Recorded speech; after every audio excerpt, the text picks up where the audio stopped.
अस्सलाम वालेकुम। आज हम देखने जा रहे हैं पेमेंट से रिलेटेड जो है लेक्चर हमारा था payment and Jio technical engineering. ठीक है, तो इसमें हम फाउंडेशन की तरफ आ जाते हैं कि फ़ाउंडेशन किस किस्म की। पहले हम आपको पता है कि फ़ाउंडेशन किस टाइप्स की होती हैं। मुख्तलिफ़ टाइप्स की फ़ाउंडेशन होती हैं, शैलो, डीप वगैरह और भी होती हैं। ठीक है, पाइल फाउंडेशन वगैरह जैसे। तो ये फाउंडेशन की किस्में हैं। ठीक है, तो आज हम बात जो जिस फाउंडेशन के बारे में करने जा रहे हैं वो है शैलो फाउंडेशन। और शैलो फाउंडेशन जो होती है जिसमें डेप्थ कम होती है। ठीक है, शैलो नाम से ज़ाहिर है कि कम डेप्थ जिसकी हो, तो वो फुटिंग उसको उसकी जो सेटलमेंट है कि जो उसके अंदर वेरिएशंस आएंगी, उसके अंदर जो डिस्प्लेसमेंट आएगी, जो उसके कह सकते हैं कि मॉलिक्यूल्स जो हैं डिस्टॉर्ट होंगे। ठीक है, उनके अंदर जो रद्द-बदल आएगा वो सेटलमेंट कहलाती है after the application of the load. ठीक है, जब उस पर लोड लगेगा तो उसके बाद जो सेटलमेंट होती है जो भी किसी भी फाउंडेशन की, वो कैसे फाइंड की जाती है वो इस सेशन में हम देखेंगे। तो आज जो जिस फाउंडेशन की बात करने जा रहे हैं वो है फाउंडेशन शैलो फाउंडेशन। ठीक है, और शैलो फाउंडेशन के अंदर भी दो किस्म की सेटलमेंट होती है। सेटलमेंट की तो बात कर रहे हैं शैलो फाउंडेशन के मुताबिक, तो देख लेते हैं। इसमें दो किस्म की सेटलमेंट होती हैं जैसा कि नाम से यहाँ पे लिखा हुआ है, इमीडिएट सेटलमेंट और दूसरा है कंसोलिडेटेड सेटलमेंट। ठीक है, कंसोलिडेशन सेटलमेंट। और इमीडिएट नाम से ही ज़ाहिर है कि ये अचानक होगी। ठीक है, कंसोलिडेटेड इसमें ये टाइम डिपेंडेंट होती है और इसमें वक्त के साथ साथ पानी निकलता है। तो ठीक है, तो उसकी वजह से अब सेटलमेंट का मतलब आई थिंक आपको क्लियर होता जा रहा होगा कि सेटलमेंट है क्या। तो अब बात कर लेते हैं कि इसके बाद कि इस सेटलमेंट में भी जो है शैलो फाउंडेशन के अंदर दो किस्म की सेटलमेंट होगी, एक इमीडिएट और कंसोलिडेटेड दूसरी। और इमीडिएट सेटलमेंट क्या होती है तो उसके बारे में हम बात कर लेते हैं। पहले हम एक इमेज देख लेते हैं। तो ये इमेज है यहाँ पे क्लियर, यहाँ पे आपको समझ लग सकेगा इमीडिएट और कंसोलिडेटेड सेटलमेंट के बारे में इससे। तो सेटलमेंट पहले मैं एक दफ़ा दोबारा क्लियर कर दूं कि सेटलमेंट क्या है। सेटलमेंट एक्चुअली एक ऐसा फिनोमिना है कि जिसके सेटल नाम से ही ज़ाहिर है कि बैठ जाना। ठीक है, किसी चीज़ का बैठ जाना उसकी सेटलमेंट है। ठीक है, तो अब फाउंडेशन की सेटलमेंट क्या होगी, उसका बैठ जाना, यानी कि जो हमने उसको लेवल दिया था, रिड्यूस लेवल दिया था, वो उससे कुछ नीचे चला गया, बैठ गया है, अपने उस लेवल से नीचे चला गया after the application of load, जब उस पर कुछ वज़न आया है। क्योंकि फाउंडेशन बनाई इसलिए जाती है कि उस पर ऊपर सपोर्ट दे, उसको एक तरह से सपोर्ट प्रोवाइड कर सकें किसी भी स्ट्रक्चर को। तो जब स्ट्रक्चर को फाउंडेशन के ज़रिए हम सपोर्ट प्रोवाइड करते हैं तो एक्चुअली उस पर हम लोड अप्लाई कर रहे होते हैं। और लोड आने के कारण उसमें क्या होता है कि लोड आने की वजह से उसमें कुछ ना कुछ जो है सेटलमेंट होती है, थोड़ी माइनर होती है तो वो नेग्लिजिबल होती है, वो हम काउंट इतना नहीं करते। थोड़ी बहुत तो होती है लेकिन ज़्यादा हो जाए तो वो फेलियर की तरफ चला जाता है स्ट्रक्चर, तो वो फेलियर हो जाता है उसका।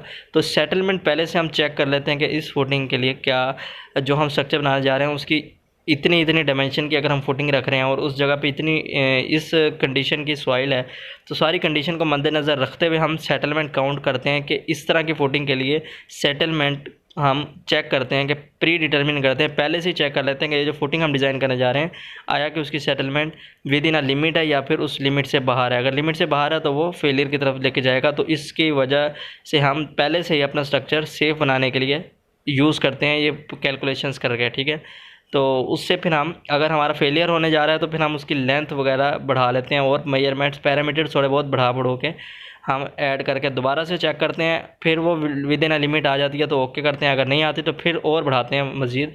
तो ये इसका प्रोसीजर होता है एक्चुअली। अब इमीडिएट सेटलमेंट होती क्या है, इमीडिएट अचानक होती है। ठीक है, विद द वॉल्यूम चेंज। अब देखें सेटलमेंट होती है बैठ जाना। ठीक है, बैठता है, मट्टी जो होती है उस पर उसके ऊपर फुटिंग होती है और फुटिंग के ऊपर स्ट्रक्चर होता है, स्ट्रक्चर से लोड आता है फुटिंग पे, फुटिंग से वो सॉइल पे ट्रांसफ़र होता है। जिस तरह वो सॉइल पे आता है तो सॉइल के अंदर वॉल्यूम चेंज आता है। लेकिन इमीडिएट सेटलमेंट ऐसी सेटलमेंट है कि अचानक होती है, मतलब अचानक से मुराद है विद इन अ वीक, कुछ टाइम लगता है, लेकिन दूसरी कंसोलिडेटेड सेटलमेंट की निस्बत ये बहुत जल्दी होती है। ठीक है, टाइम कंज्यूमिंग नहीं है, ये अचानक होती है, इमीडिएट होती है। और इसकी वजह से इसके अंदर वॉल्यूम चेंज भी नहीं आता। वॉल्यूम चेंज कब आता है, जब सॉइल के अंदर से कुछ मटेरियल, यानी कि जो सॉइल है उसके नीचे जितना भी वॉल्यूम का सॉइल मौजूद है, पार्टिकल्स मौजूद हैं, वो विद इन अ एरिया रहते हैं, उसी में रहते हैं। ठीक है, जब लोड आता है तब भी वो नीचे चले जाते हैं लेकिन वॉल्यूम वही रहता है, सॉइल का वॉल्यूम चेंज नहीं होता। उसको हम कहते हैं, जिसमें जिस सेटलमेंट की वजह से वॉल्यूम चेंज ना आए सॉइल में, तो वो इमीडिएट सेटलमेंट कहलाएगी। और कंसोलिडेटेड में ये होता है कि पानी जब वो विद ये टाइम के साथ साथ होती है, ठीक है, और ये काफ़ी टाइम लेती है सेटल होने में, ठीक है। ये सेटलमेंट जो होती है काफ़ी अर्से तक चलती रहती है, थोड़ी थोड़ी करके ज़मीन बैठती रहती है। और इसमें होता क्या है, जब लोड लगता है आहिस्ता आहिस्ता पानी जो है वो पोर जो वाइड जो होते हैं, आपको पता है सॉइल के अंदर पार्टिकल्स के दरमियान, उसके अंदर से पानी निकलता रहता है। जो वो पानी निकलता रहता है तो वो वहाँ पे सेटलमेंट होती जाती है और वॉल्यूम भी चेंज होता है रहता है, बिकॉज के पानी वाइड्स के अंदर होता है। और जैसे ही पानी निकलता है वाइड्स खाली रह जाते हैं और हवा होती है, तो वो पार्टिकल्स आपस में जुड़ने की कोशिश करते हैं, जिसकी वजह से वाइड्स जो हैं वो कम हो जाते हैं, ख़त्म हो जाते हैं। तो वाइड्स कम होते हैं तो आपको पता है वाइड्स कम होंगे तो एरिया भी कम हो जाएगा और वो ख़त्म हो जाएगा एरिया, तो पार्टिकल्स एक दूसरे के साथ जुड़ जाएंगे, जितना जुड़ेंगे उतना आपका वॉल्यूम कम हो जाएगा। तो वॉल्यूम चेंज आ जाता है जब कंसोलिडेटेड सेटलमेंट होती है। इन शॉर्ट की कंसोलिडेटेड सेटलमेंट में आपका जो है वॉल्यूम चेंज हो जाता है, और ये with the time passage of time काफ़ी टाइम लेती है, टाइम कंज्यूमिंग है। और इमीडिएट सेटलमेंट अचानक होती है, इसमें कोई वॉल्यूम चेंज नहीं होता। और यहाँ पे रीज़न भी दी हुई है कि so no enough time to change water content. Immediate settle में इतना टाइम ही नहीं होता कि वाटर निकल सके, उसमें वाटर कंटेंट कुछ उसमें चेंजिंग आ सके। और इस टाइप की जो होती है डिस्टॉर्शन सॉइल के अंदर जो आती है, यानी कि टूट फूट डिस्टॉर्शन का मतलब आपको पता है, इलास्टिक डिस्टॉर्शन कहते हैं इसको, इमीडिएट सेटलमेंट जो होती है, ठीक है। इसमें मिट्टी जो है वो बैठ जाती है लेकिन पानी नहीं निकलता, जिसकी वजह से वॉल्यूम चेंज कर नहीं होता। और कंसोलिडेटेड सेटलमेंट की आगे फर्दर दो टाइप्स हैं, प्राइमरी और सेकेंडरी।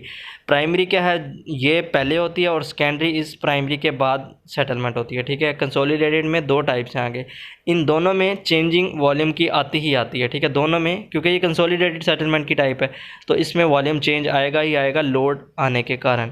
लेकिन ये टाइम डिपेंडेंट है और ये काफ़ी अरसे तक इसमें सेटलमेंट होती रहती है, यानी ये फिनोमिना जो है वो काफ़ी अरसे तक चलता रहता है प्राइमरी और सेकेंडरी का। इमीडिएट सेटलमेंट काफ़ी जल्दी ख़त्म हो जाती है।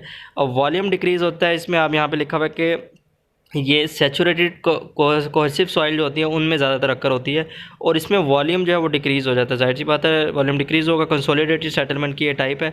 और ये प्राइमरी से मुराद के पहले अक्कर होती है, और इसमें जब आप लोड लगाते हैं तो पानी निकलता है, ठीक है, एक्सप्लोजन ऑफ वाटर, ठीक है, वाटर बाहर निकलता है, expulsion of water take place. इसके बाद आ जाता है कि पानी निकलने की वजह से वो पार्टिकल्स आपस में जुड़ जाते हैं और सेटलमेंट हो जाती है, वो प्राइमरी सेटलमेंट कहलाती है। उसके बाद कुछ वाइड्स अभी भी रह जाते हैं, कुछ एरियाज़ रह जाते हैं जिसमें एयर भरी होती है, ठीक है, उसमें पानी नहीं होता, वो एयर मौजूद होती है, पानी तो निकल गया पिछले प्राइमरी में, अब सेकेंडरी में वो एयर निकालनी है, मींस के वो पार्टिकल्स जो हैं वो सॉइल के आपस में और जुड़ेंगे, यानी कि वो जो एयर है जहाँ पे मौजूद वो भी निकलेगी, तो उसको हम कहते हैं प्लास्टिक एडजस्टमेंट कर रही है, सॉइल पार्टिकल्स आपस में प्लास्टिक एडजस्टमेंट करते हैं और वो करीब करीब आते हैं, जिसकी वजह से वॉल्यूम चेंज अकर होता है, और ये सेकेंडरी कंसोलिडेटेड सेटलमेंट कहलाती है, जो कि प्राइमरी के बाद होती है। तो आज हमने इस लेक्चर में जो बात कर ली हमने immediate settlement, primary consolidated settlement और सेकेंडरी कंसोलिडेटेड सेटलमेंट जो है इसके बारे में डिस्कस किया कि सेटलमेंट होती क्या है, ठीक है। इन एक्चुअल इसकी डेफिनेशन हमने चेक की क्या होती है। तो नेक्स्ट इंशाल्लाह हम इसकी प्रॉपर कैलकुलेशन देखेंगे, कैलकुलेशन किस तरह की जाती है to find out the immediate settlement and consolidated settlement, ठीक है। तो नेक्स्ट लेक्चर में इंशाल्लाह मिलते हैं, तो उसमें हम इमीडिएट सेटलमेंट की प्रॉपर जो इक्वेशन सारी फार्मूलाज न्यूमेरिकल के साथ हम प्रोसीड करेंगे कि जब हमें कोई डाटा मिलता है या कोई स्ट्रक्चर इंजीनियर जब काम कर रहा होता है तो फिर हमें फुटिंग डिज़ाइन करने से पहले हम इसका चेक करते हैं कि ये फुटिंग जो हम डिज़ाइन कर रहे हैं उस कंडीशन के मुताबिक, जिस सॉइल पर डिपेंड हम कर रहे हैं बना रहे हैं, तो उसके मुताबिक क्या सेटलमेंट आएगी हमारी आफ्टर दी एप्लीकेशन ऑफ, जब वो घर बन जाएगा, जब उस पर लोड अप्लाई होगा तो क्या सेटलमेंट आएगी, ये पहले से हम चेक कर लेते हैं विद दी कैलकुलेशंस, ठीक है। एंड फार्मूलाज, तो फार्मूलाज हम चेक करेंगे इसके फार्मूला क्या होते हैं, क्या कंडीशन लगती है, तो सारे न्यूमेरिकली हम सोल्व करेंगे। तो इंशाल्लाह नेक्स्ट लेक्चर में हम इसको करेंगे इमीडिएट सेटलमेंट और कंसोलिडेटेड सेटलमेंट। तो आज हमने आई थिंक आपको क्लियर हो गया कि शैलो फाउंडेशन की दो जो सेटलमेंट्स की टाइप हैं वो किस तरह हम उसको किस तरह डिफ़ाइन कर सकते हैं, तो उसका कॉन्सेप्ट आई थिंक क्लियर हो गया होगा। तो इंशाल्लाह नेक्स्ट हम इसकी प्रॉपर कैलकुलेशन देखेंगे सेटलमेंट कैसे फाइंड की जाती है।